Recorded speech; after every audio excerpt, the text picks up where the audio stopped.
আমাদের একটা গর্বের জায়গা, এটা গর্ব কি সেটা, যে আমাদের শিক্ষার গোড়ায় মুহাম্মদুর রাসূলুল্লাহ সাল্লাল্লাহু আলাইহি ওয়াসাল্লাম, আমাদের গর্ব।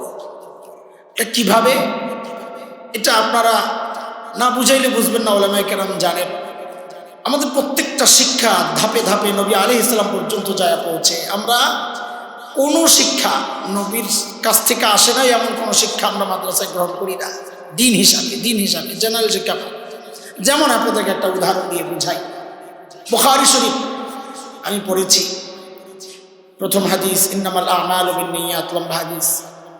ঢাকার ফরিদাবাদ মাদ্রাসায় পড়েছি, আমার উস্তাদ ছিলেন এই হাদিসের শেখুল হাদিস আল্লামা আব্দুল হাফিজ রহমতুল্লাহ আলাইহি।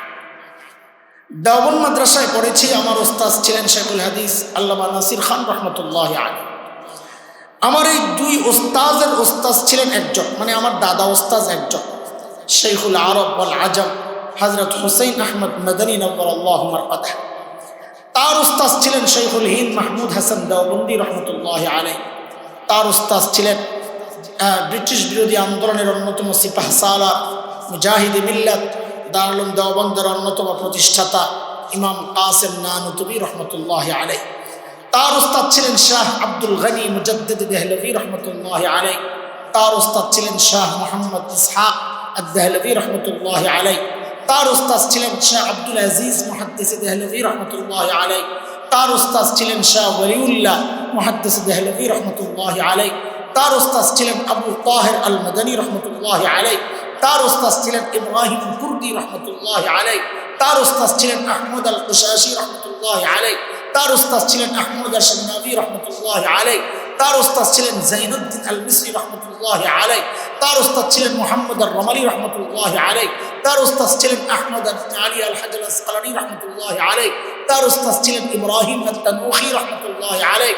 তার উস্তাদ ছিলেন আবুল আব্বাস আল হাজ্জার রহমতুল্লাহ আলাইহি। তার উস্তাদ ছিলেন আবু আলী আজ-জুবাইদি রহমতুল্লাহ আলাইহি।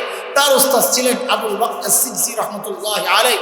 তার উস্তাদ ছিলেন আবুল হাসান আদ-দাবুদি রহমতুল্লাহ আলাইহি। তার উস্তাদ ছিলেন আবু মুহাম্মদ আস-সারখসি রহমতুল্লাহ আলাইহি।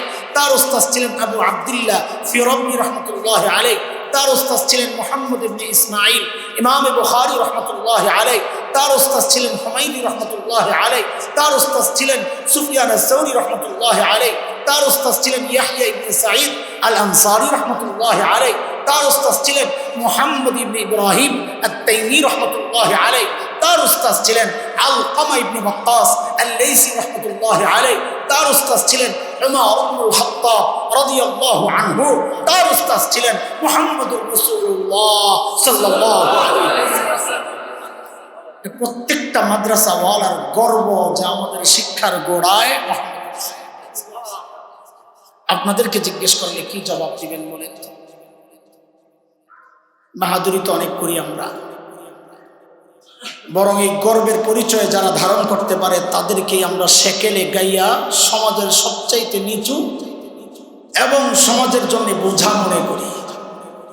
অথচ আমরা মনে মনে কি শান্তিতে আছি, মুখটা খুইলা দেখাইতে পারলে সব মাদ্রাসায় ভর্তি হয়ে যেত, কসম আল্লাহ। কেন এত আনন্দ? আমি শেষ দিকে যদি সময় থাকে, আপনাদের যদি এনার্জি আর আগ্রহ থাকে, বলতে থাকবো ইনশাআল্লাহ। আপনারা যারা জেনারেল শিক্ষায় শিক্ষিত, আমি আবারও বলছি, ভুল বুঝেন না, আপনাদেরকে কষ্ট দেওয়ার জন্য কথাগুলো বলছি না, আবারও বলি, হৃদয়ে আফসোসের আগুন জ্বালাইতে বলতেছি। বুঝতে আসছে না কথা?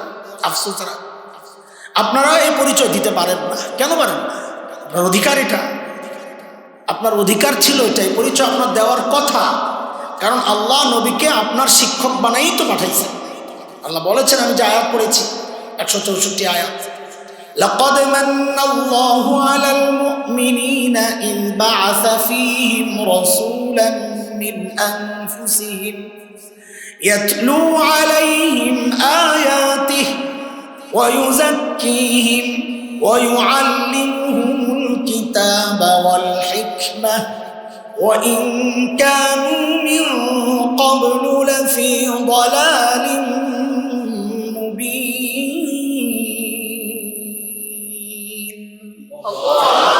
আল্লাহ বলেন, আমি দয়া করছি, দয়া শ্রেষ্ঠ রসুলকে তোর শিক্ষক বানায়া পাঠাইছি, তুই কি করলি?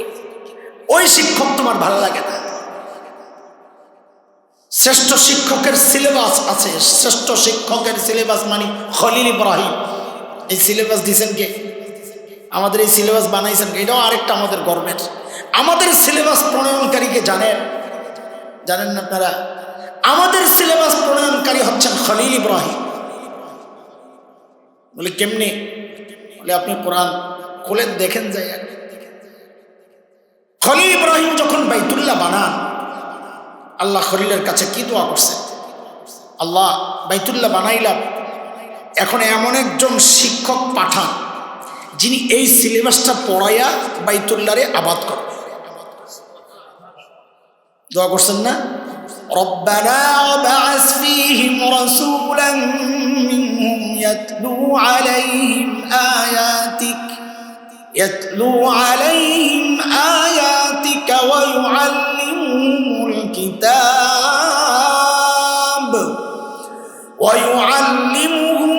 কিতাবা ওয়াল হিকমাতা ওয়া ইউযাক্কিহিম ইন্নাকা আনতাল আজিজুল হাকীম।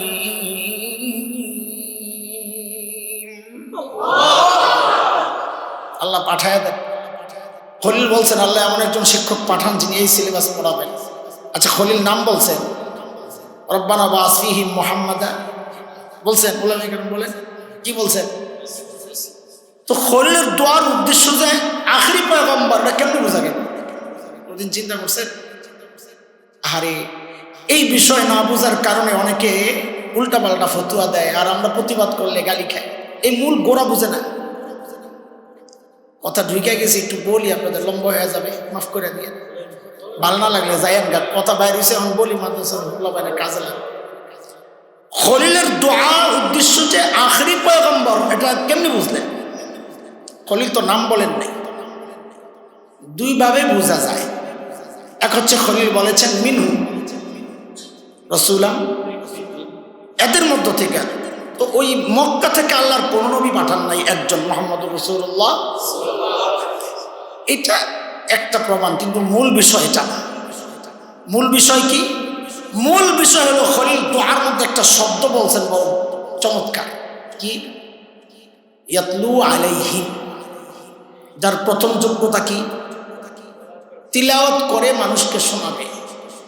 এটা দ্বারাই বোঝা যায় খলিল আখেরি পয়গম্বরকে চাইছেন। কেমনে বুঝলেন? কারণ কোরআনুল কারীম ছাড়া অন্য কোনো আসমানি কিতাবের তিলাওয়াতের সিস্টেমই, বুঝেন, মনোযোগ হারায়েন না, অনেক জরুরি কথা। বেজালটা কোন জায়গা থেকে শুরু হয় দেখেন। কোরআনুল কারীম হচ্ছে একমাত্র কিতাব যে কিতাবের তিলাওয়াতের সিস্টেম আছে। কেন এটা? অন্য আসমানি কিতাবের তিলাওয়াতের সিস্টেম নাই। কেন? কারণ তিলাওয়াতের সম্পর্ক শব্দের সাথে। কার সাথে? অন্য কোনো আসমানি কিতাবের শব্দগুলো আল্লাহর না, যার কারণে এগুলোকে বলা হয় কিতাবুল্লাহ। আল্লাহর বিধান আসছে, দুনিয়ায় অটোমেটিক লেখা হয়ে গেছে। আর কোরআনুল কারীমকে বলা হয় কালামুল্লাহ, কিতাবুল্লাহ, দুইটাই। কালামুল্লাহ মানে আল্লাহর নিজের কথাই বলা। এই জন্যই নবী আলাইহিস সালাম বলেছেন তাবাররাক বিল কোরআন ফাইন্নাহু কালামুল্লাহি তাআলা ওয়া খারাজা মিনহু। আল্লাহর কোরআন দ্বারা বরকত হাসিল করো। কেন? ওটা আল্লাহর নিজের কথা, আল্লাহর ভেতর থেকে বের হওয়া কথা। আবার কিতাবুল্লাহ, কিতাবুল্লাহ মানে লিখিত, যেহেতু আল্লাহ নিজের থেকে বলেছেন লৌহে মাহফুজে লিখিত হয়েছে, এই জন্য এটাকে কিতাবুল্লাহ বলা হয়, কালামুল্লাহ। এই জন্য অন্য কোনো আসমানি কিতাবের তেলাওয়াতের সিস্টেমই নেই।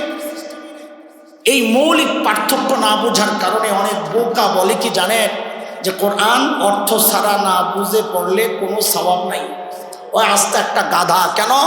ও কোরআনের সাথে অন্য কিতাবের পার্থক্যটাই বুঝলো না। আরে অন্য কিতাবের শব্দের কোনো মূল্য নাই, কোরআনের শব্দের মূল্য আছে, কারণ এটা আল্লাহর ভেতরের কথা। নবী বলেন পড়বি একটা, আল্লাহ নেকি দিবেন 10টা।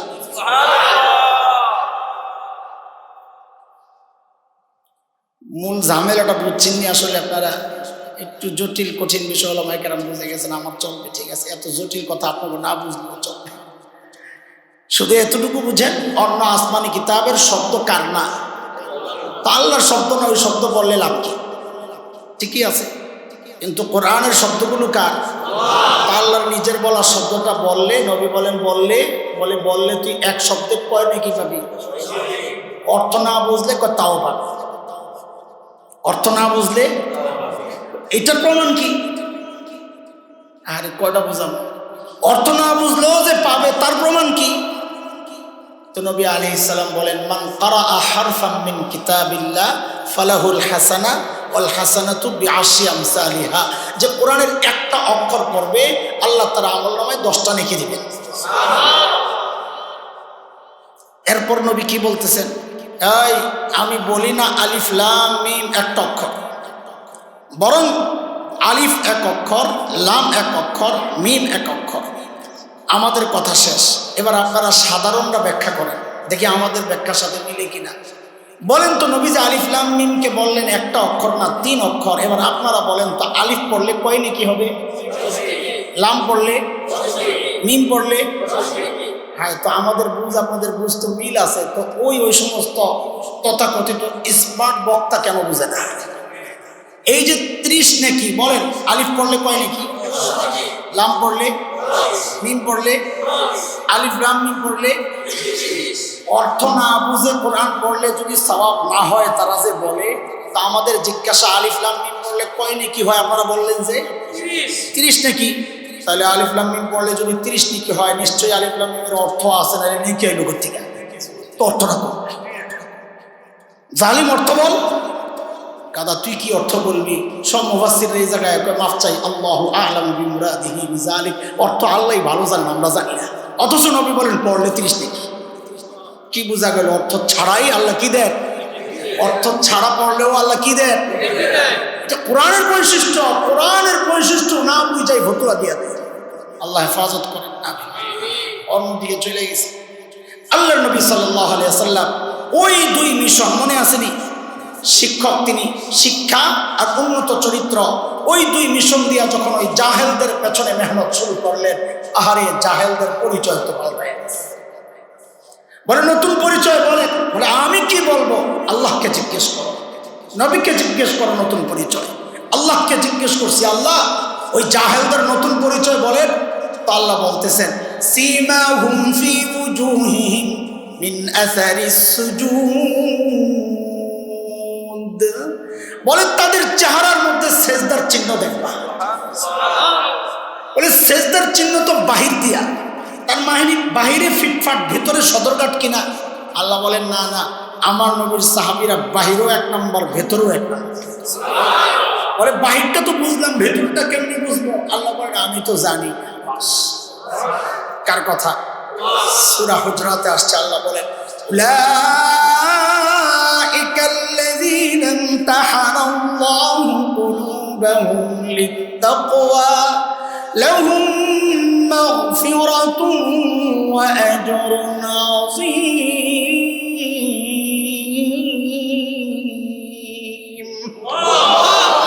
আল্লাহ বলেন বাহিরে 1 নম্বর, ভেতরেও।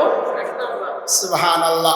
নবীকে জিজ্ঞেস করছি, ইয়া রাসূলুল্লাহ আপনার এই জাহেলদের নতুন পরিচয় বলেন। তো নবী বলেন, ওই ওদেরকে আর জাহেল বলিস না, এরা জাহেল না, আসহাবী, এরা আমার সাহাবী। হ্যাঁ, এরা হচ্ছে সমস্ত খায়রুল কুরুনি করনি, মানব ইতিহাসের সবচাইতে শ্রেষ্ঠ মানুষ হচ্ছে এরা। খায়রুল কুরুনি করনি, এরা শ্রেষ্ঠ মানুষ হয়ে গেছে।